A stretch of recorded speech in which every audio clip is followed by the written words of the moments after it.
This is a great explanation for CSE 335 homework 1. For homework 1, we have 4 requirements to be satisfied. Here I have my sample program here. All it does is prints 2 statements here. For requirement 1, we're looking for a constant member function. And that requirement is satisfied through this line here. Any kind of getter in your header file will satisfy this. So the reason why we have a constant is because we're not changing anything inside the file. Most people actually got this one correct. So moving on to our second requirement, which is pass by reference defined as constant. So what that one is looking for is actually just this line right here. And what makes it pass by reference is this ampersand sign right here. Alternatively, some student has pointed to their constructor inside the header file. These are also correct, and we'll accept that as requirement 2. However, we have had some submissions where we used this line, calling a constant function with a pass by reference like this, and this is not what we're looking for, so we took points off for that. The main difference between these two is conceptually, when you pass by reference inside a function header like this, we are telling the compiler to not create a copy of the object when we're passing it to this function. So we're just using whatever object that is giving us right now, and any change to that object would actually change the object. But since we're constant, we're not going to be changing that at all.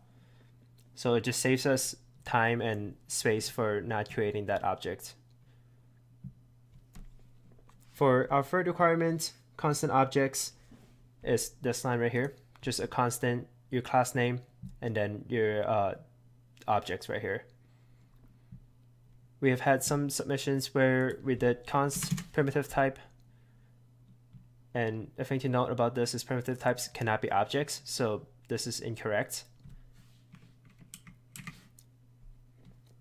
For our fourth requirement, it is invoking constant objects functions, and what that one is looking for is just these 2 lines right here with input.getMessage or temp.getMessage. So these would call the constant function as a constant object.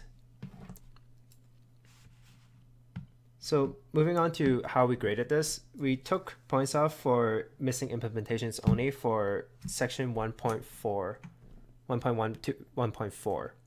So if you submit a code that has like these implementation in it, we gave you points for it.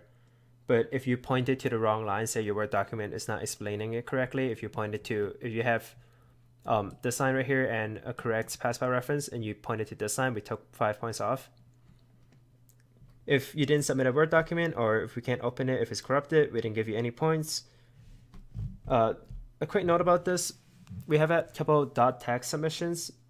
We didn't take points off of those, but for future programs, we would prefer if you submit docs or PDFs. And then make sure your code compiles before you send this in. The project is 45 points for compiling correctly. And we took 25 points off for unable to compile, or if you didn't submit a NetBeans project file. So if you just submit a CPP and header file, we took points out for that.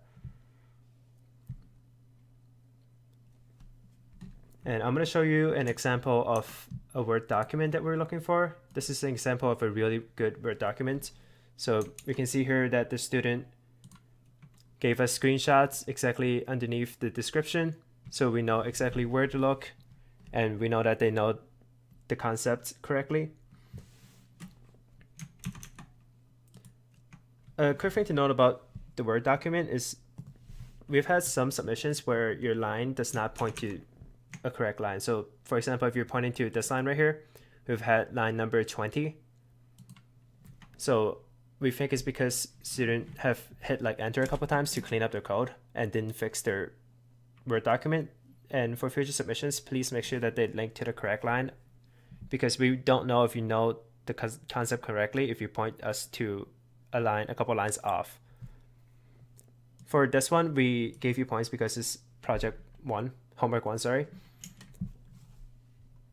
Except if you were completely off, we have had a couple submissions where it points us to comments, so we took points off for those. And then finally, I'm going to show you how to zip a file on Windows. So for this one, all you have to do is take your Word document, name it explanation or your name explanation.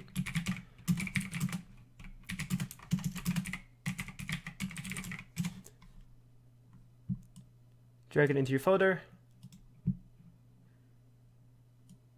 And then you want to do send to compressed zip folder.